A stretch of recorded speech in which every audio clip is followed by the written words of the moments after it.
to In Her Details. I'm very grateful to be here with all of you again. We took a pause for a little while, but sometimes a pause is exactly what we need. It gives us space to reflect, to listen, and rediscover what really matters. And as we return, we're coming back with more intention, more things to talk about, more exciting, moments, stories, interviews.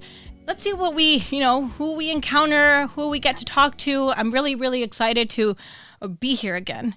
This show has always been about the sacred details of life, those quiet, meaningful moments that shape who we really are. But as we move forward, we'll also begin exploring something very close to my heart, the connection between family, faith, and sacred architecture. Because in many ways, our families are the first architecture we experience. Before we understand buildings, cathedrals, or sacred spaces, we experience our homes. We experience love. We experience the structure of relationships that shape our hearts.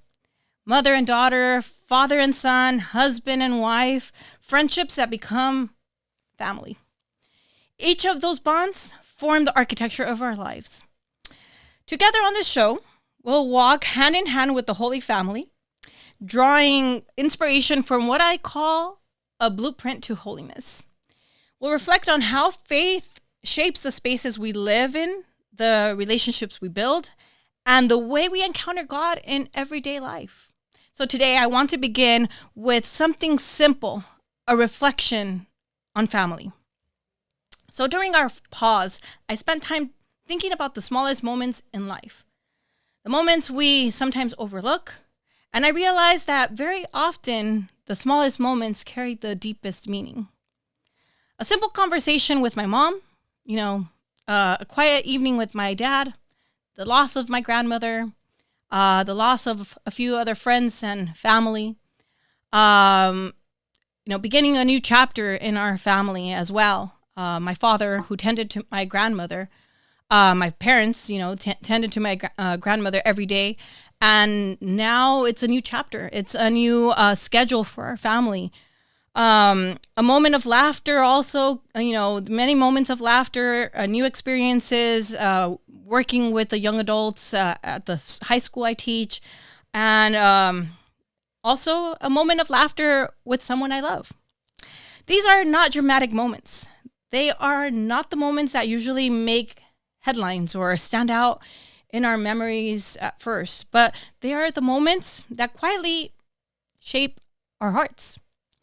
And that's really how and why this show exists. In Her Details is about rediscovering those small moments, walking hand in hand with our Blessed Mother, with St. Joseph, with Jesus. Because the truth is, the most important things in life are often built slowly, detail by detail. The Holy Family teaches us this beautifully, right? In their journey to Nazareth.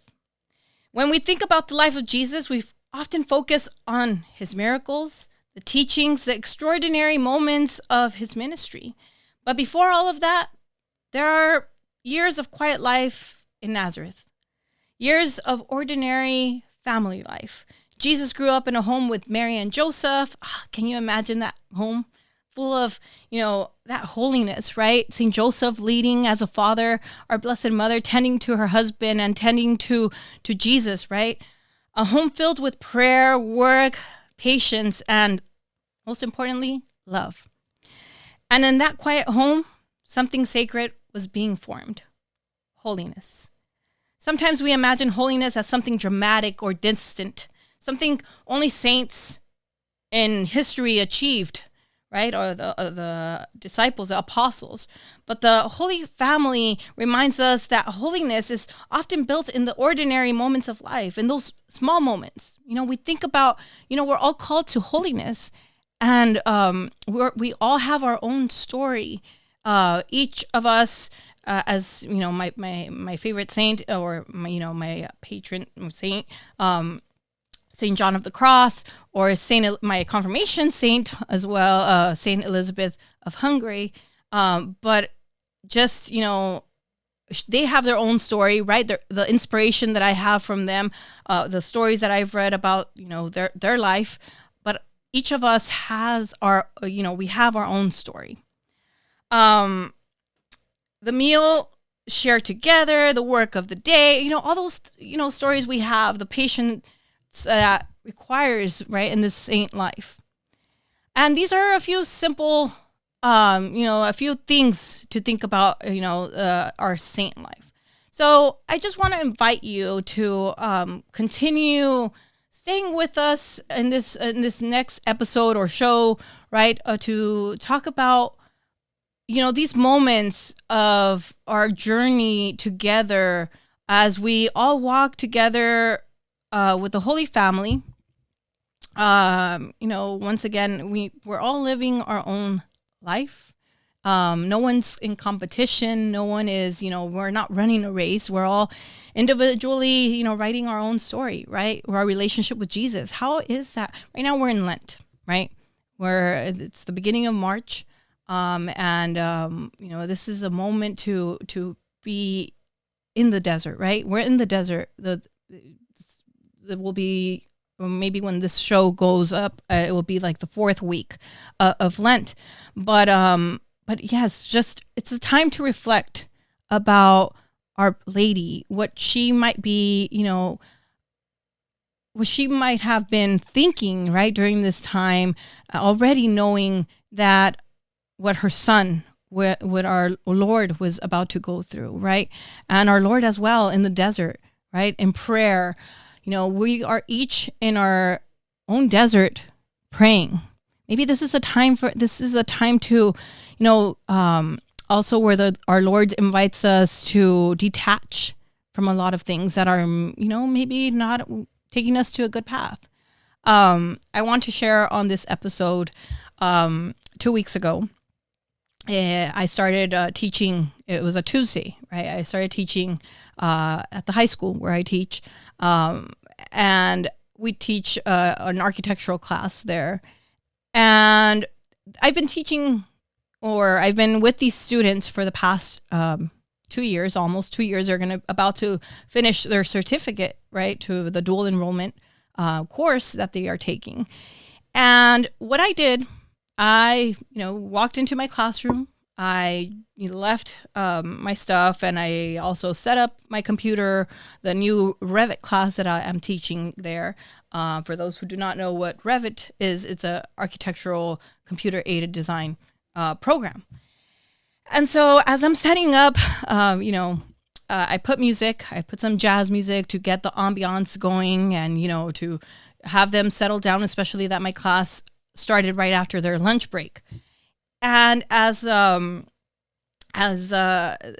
setting up and saying hi, and I'm explaining the syllabi, they start experiencing the program. And what I usually I enjoy teaching at the high school. I still do. But what I really like is to see many of the students, they open up they share their stories and, our experiences.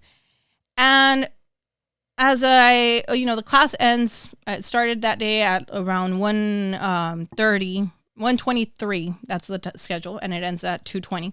So, as they're putting everything away, I tell them, okay, let's put our laptops back in the charging cart, and let's get going, And so they do, and I start packing up my stuff, and I lock everything up. I pack my laptop, I grab my purse, my backpack, and I walk out the door.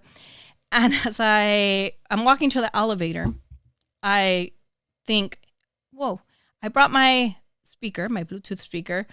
Let me check if I put it back in my backpack. I check my backpack, and I check my purse, and it's my Bluetooth speaker isn't in there. So I walk out. I go to the college counselor. I go back to the classroom, and I'm like, wait, my speaker isn't in the classroom. So where is this? Where did I leave it? So I go to the college counselor, and I tell her, the college counselor, Miss so and so, my speaker went missing. I asked her if we had cameras in the classroom. She said no. So I told her, well, my Bluetooth speaker went missing. I don't know what what happened. It's not in the sinks. It's not in the classroom. It's not in my backpack. It's not in my purse. So She said, really, did they take it? So I said, I guess so.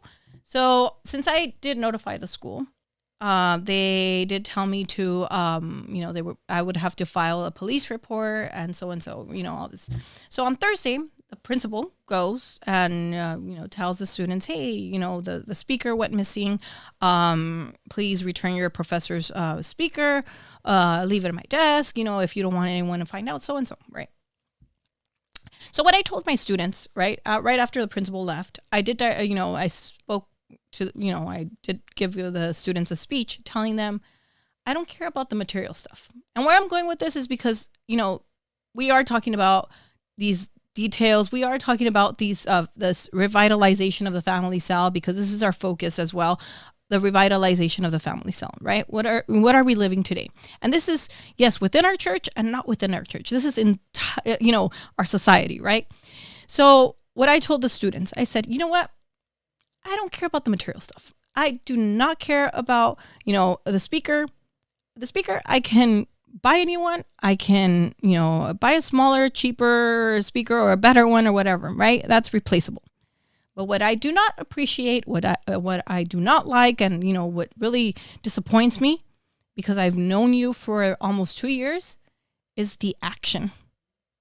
And I think nowadays, especially us as Catholics, right, within the church, and this school is a public school, right? So I have to limit myself in another episode, and I've shared it in other episodes in the past, right? The first couple of episodes of In Her Details of I see the suffering in the students, and that's why I like teaching there at this public school, because I get to have these conversations with these students, right, at this public school, and see the suffering, right, what they're going through, the thirst that they have for the attention of parents, for this relationship, right? For this, looking at our Lady, looking at Jesus and Saint Joseph, right?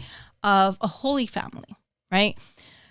Of how, we are lacking as parents, as a society, as, men and women, right? To tend and to listen to these young adults who are anxious to be heard, right?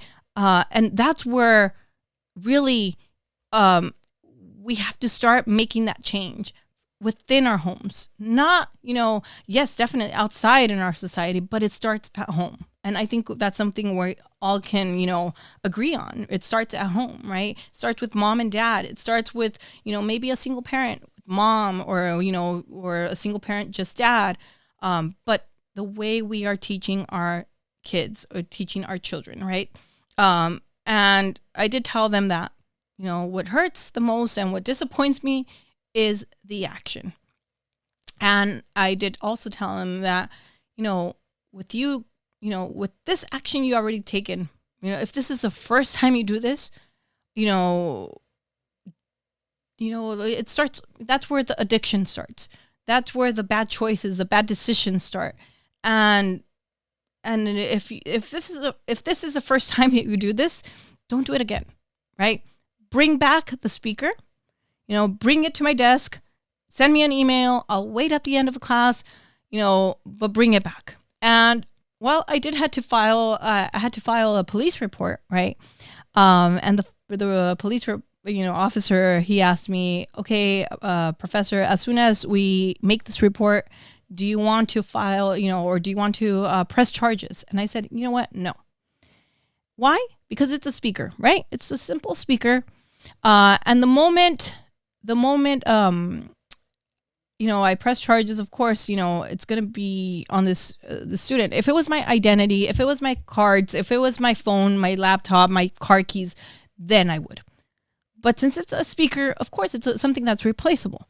What I don't like is the action. And I would like to talk to that student. I do want to find out who it was so I can talk to the student, and so the principal can talk to the student, right? The moment we find out, I'll talk to them. And if they want the speaker, after I talk to the kid, right? If you want the speaker, if you like it, keep it, but don't do it again, right? We are called God uses us, right? God's timing is perfect wherever he takes us. I ask God every day, and this is something that, maybe during this time of Lent, I tell him, like, maybe it's, something that you're taking me during this season of Lent, right? Of how to really listen, right? Because it's a season of listening, right? And to pause and hear God's voice, right? And we encounter these people, we encounter these young adults. And that's why I really want to know who this young adult is, because Jesus uses each one of us every day. You never know what he might use. Tomorrow I might have another story that I might share with you, right? But he uses us to bring him to these young adults, to bring him to our brothers and sisters who are distant from him. So yes, this is a time also of listening to him, of detaching from other things, right? Of us helping others to detach as well. I know the guys here in Imago Dei are doing, the Exodus 90, and that's very exciting. It's a moment for them also of detachment, of so much transformation. I know they're doing amazing. So yes, I think this is going to be good. I have some interviews that I'm really looking forward to sharing on here, and these wonderful moments. And I will be sharing on another episode. I did mention earlier about the loss of my grandmother, and I do want to share that moment with all of you, because it was a moment of me being with her and God allowing me to be with her that last day. Yes, and I really want to share what she said that very last day, which I didn't know. It was more, putting it into prayer. I think it's where, God wanted to also share something with me. So I'm really excited that we're all here together. And as we begin this journey of revitalizing the family cell, the family ties, remember, each small detail matters. Like the Holy Family, we can anchor our relationships in faith, in love, and intention. This is just the beginning, and together we'll rediscover how to build homes of grace. I'm honored here, and I'm honored that you're here, and I can't wait to continue walking hand in hand, because the beauty of a family is found in the details. I'll see you next time. God bless.